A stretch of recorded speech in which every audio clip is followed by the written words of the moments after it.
अस्सलाम वालेकुम class. Next हमारा जो चैप्टर है वो है सीक्वेंस। सीक्वेंस की हम सबसे पहले एक्सरसाइज 1 करेंगे।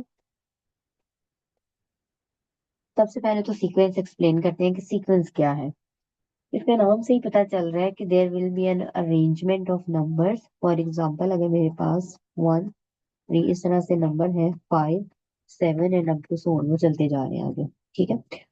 एंड किसी नंबर 2n+1 तक वो जा रहे हैं। अब ये एक सीक्वेंस है, इसको हम कहते हैं कि this is a sequence. Sequence means के हर पहले नंबर में कोई ना कोई चीज हम ऐड सब्ट्रैक्ट करेंगे और फिर हमारे पास नेक्स्ट वाला नंबर आएगा या मल्टीप्लाई करेंगे। फॉर एग्जाम्पल 1+1 मैंने किया तो मेरे पास क्या आंसर आ गया, 1+2 किया सॉरी, तो मेरे पास आंसर आ गया 3। ये सेकेंड टर्म आ गई। सिमिलरली 3 में मैं कुछ ऐड करूंगी, मैंने 2 ही दोबारा ऐड किया तो मेरे पास आ गया 5। नेक्स्ट 5 में मैंने 2 ऐड किया तो मेरे पास आ गया 7। डेट मीन्स कि मैं हर पुराने नंबर में जब मैं टू टू ऐड करती जा रही हूँ तो मेरे पास नेक्स्ट नंबर आ रहा है।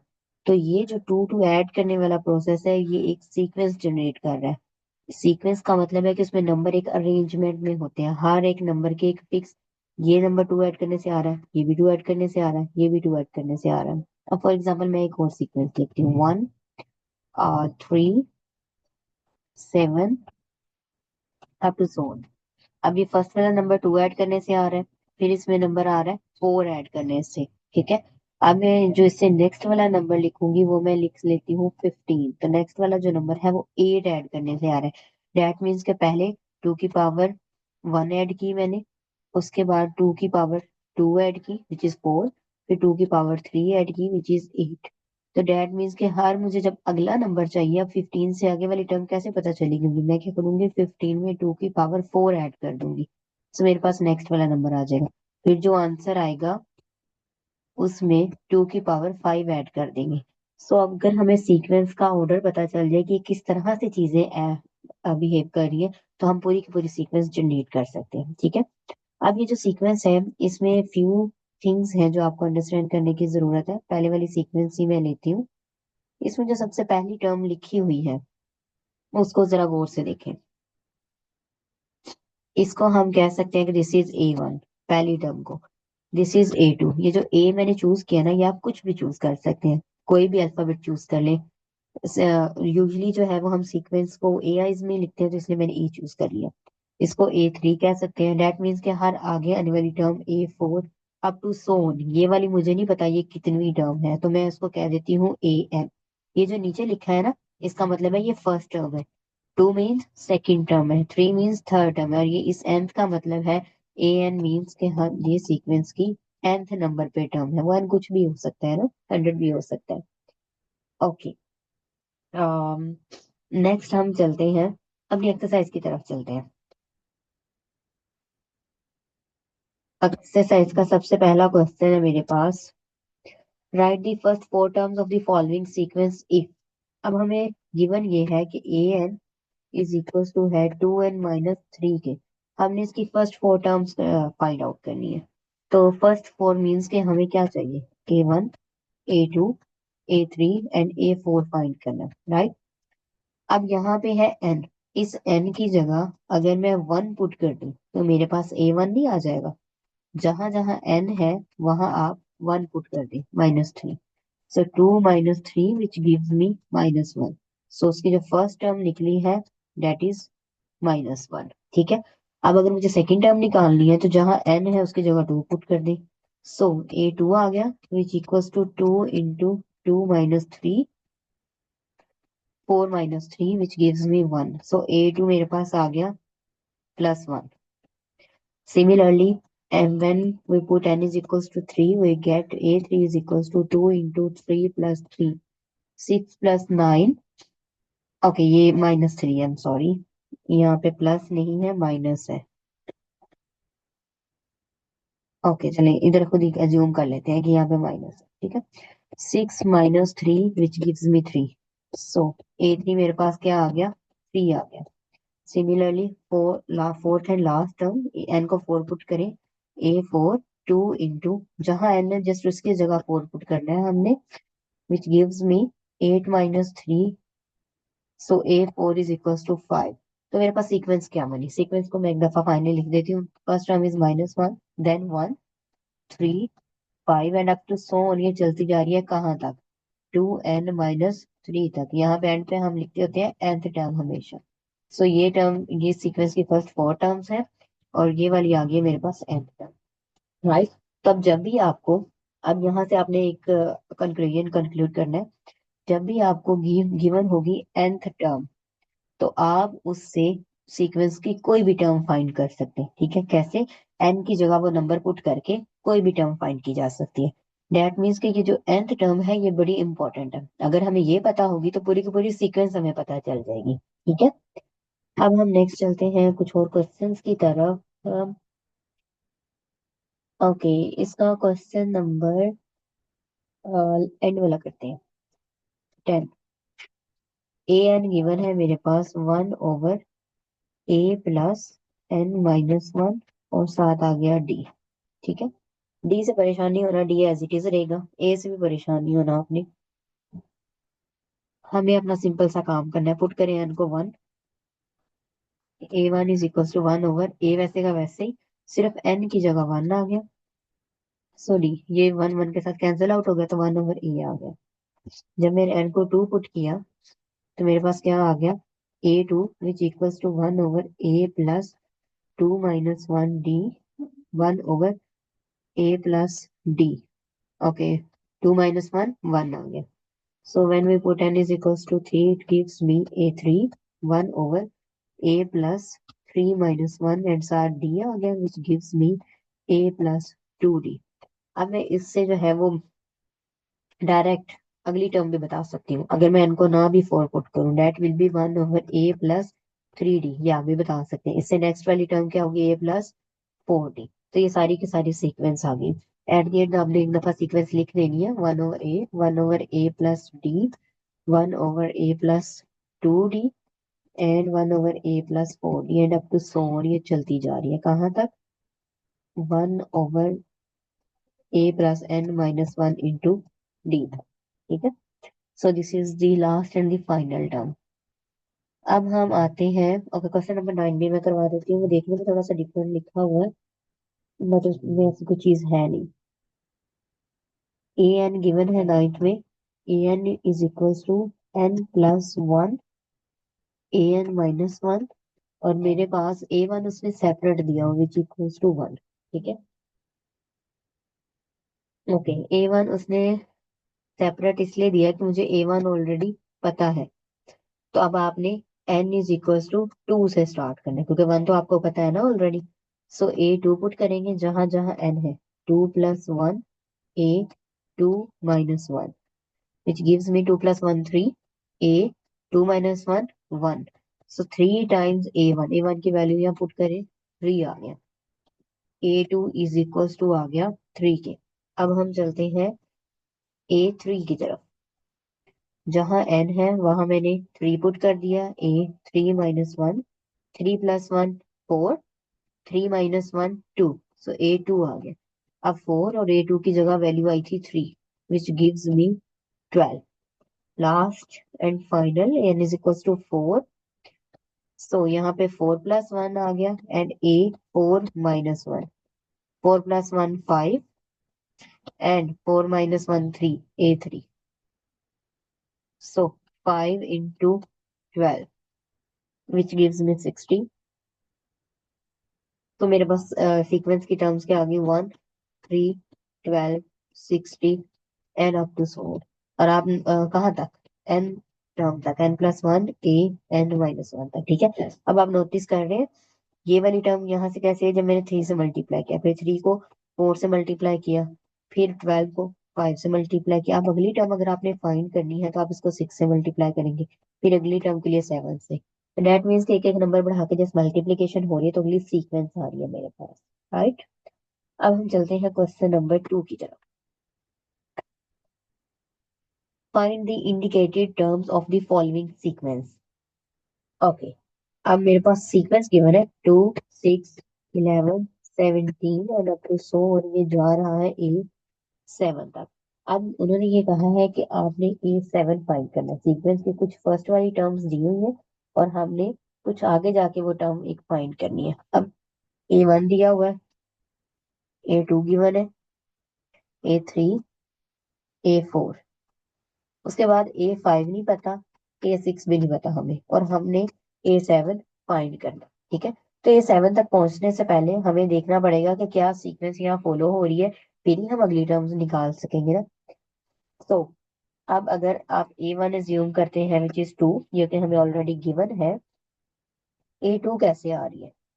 2 में कुछ ऐड करने से भी देखते हैं। 2 में अगर मैं 4 ऐड करूं तो मेरे पास अगली टर्म आ रही है। अब A3 कैसे आ रहा है? आप 6 में क्या मैं ऐड करूंगी? अगर मैं 5 ऐड कर दूं तो 11 नहीं आ रहा। A3 गिवन है ना 11 ऑलरेडी। A4 कैसे आ रहा है?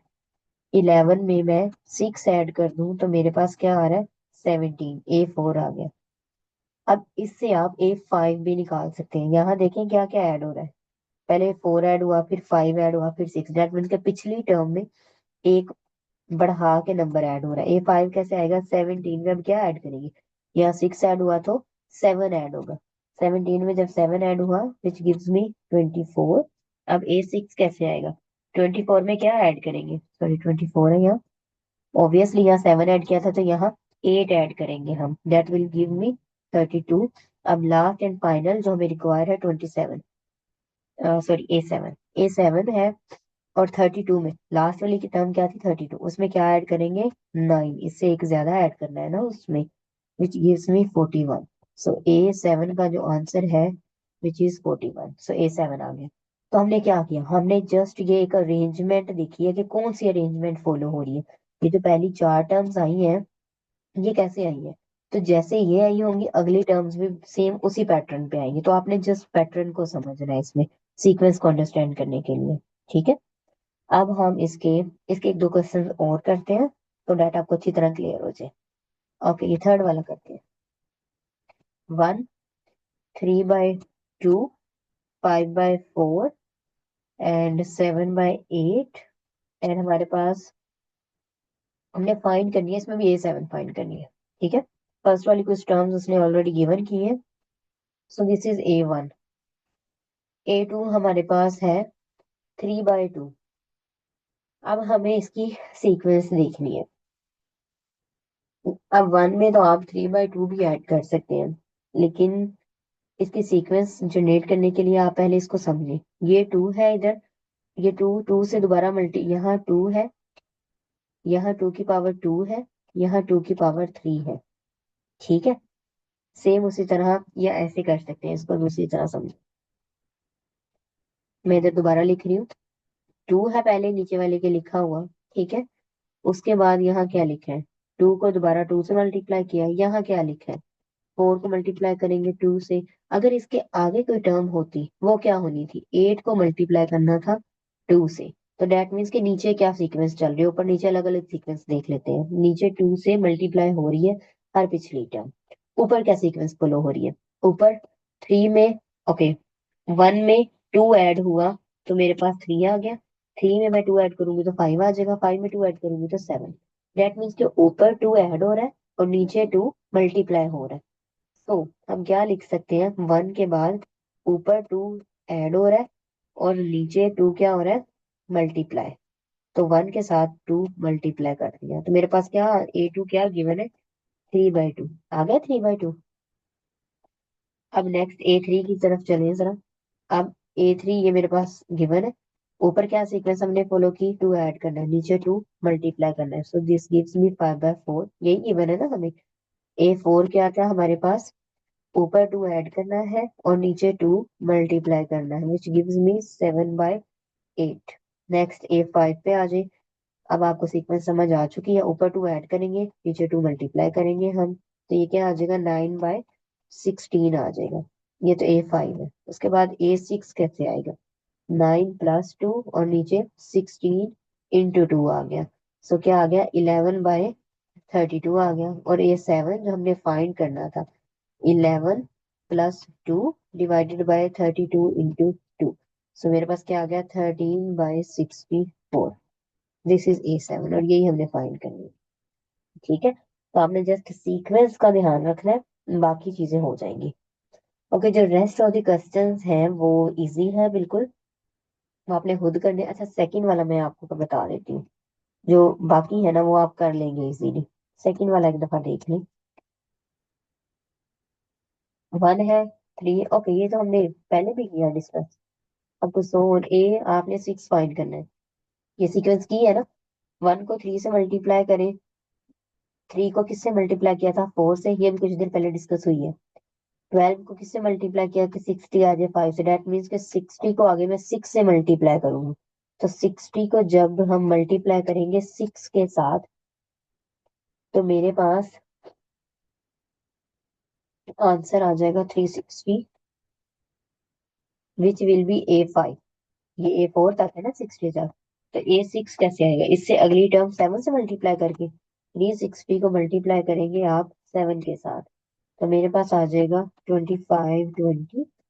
अब A6 ही फाइंड करना था, ओके A7 भी फाइंड कर सकते हैं आप, 25 20 को मल्टीप्लाई कर देंगे 8 के साथ, जितनी मर्जी टर्म्स फाइंड करते थे, बट हमने A6 तक ही रहना था। ठीक है, सो ये A6 का आंसर आ गया।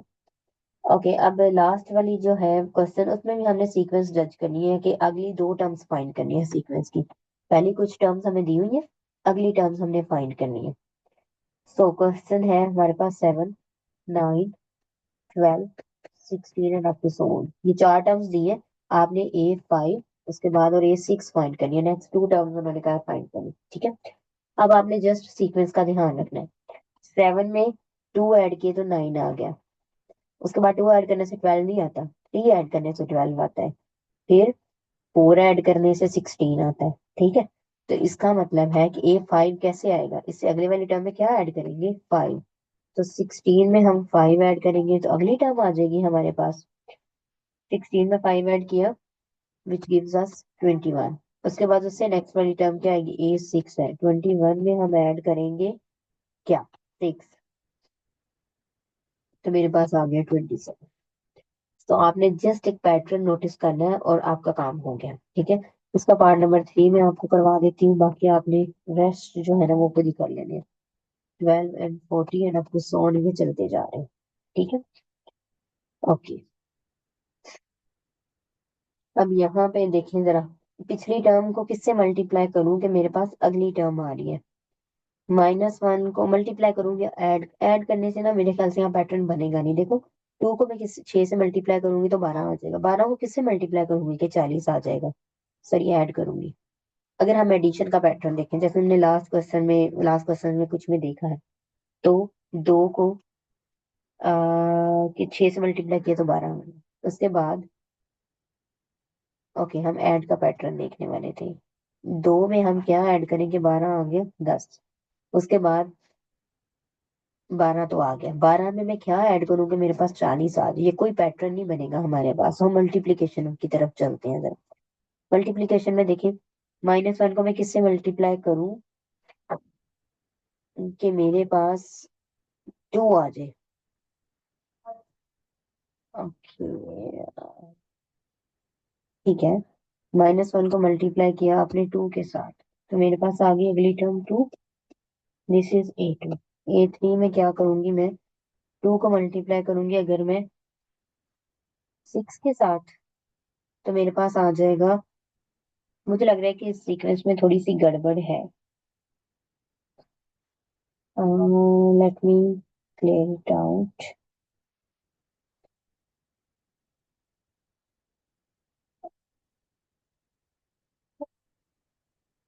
ओके, ठीक है, हम ठीक जा रहे हैं। 6 को 12 से मल्टीप्लाई करूंगी, 6 को 2 से तो 12 आ गया। ठीक है, अब नेक्स्ट देखें, A4 है, तो मैं 12 को किसी भी चीज से मल्टीप्लाई करूं तो मेरे पास 40 नहीं आ रहा।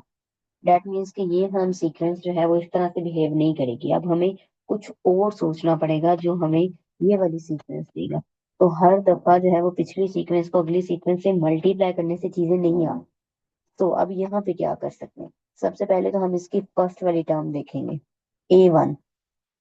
ठीक है, हम इसमें क्या करेंगे कि अगर आप -1 को मल्टीप्लाई करते हैं 1 के साथ, तो मेरे पास आंसर क्या आ रहा है, -1। A2 की तरफ चलते हैं। A2 में क्या मल्टीप्लाई करेंगे हम? यहाँ पे जो पड़ा है ना 1, इसको रखें इधर। 1 को मैं किससे मल्टीप्लाई करूँ तो मेरे पास आगे आंसर 2 आए, क्योंकि हमें ये टर्म्स पता है ना। तो 2 से मल्टीप्लाई किया तो ये आ गया 2। A3 की तरफ चले, ये वाली टर्म इधर रखनी है, ये 2 मैंने इधर रख लिया। ओके, 2 को अब रखने से काम नहीं चलेगा।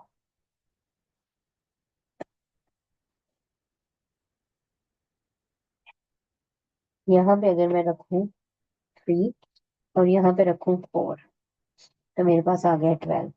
A5 देखें, यहाँ पे रखूं मैं 5, दो दो का गैप आ रहा है, और यहाँ पे रखूं मैं 8, तो मेरे पास क्या आ रहा है?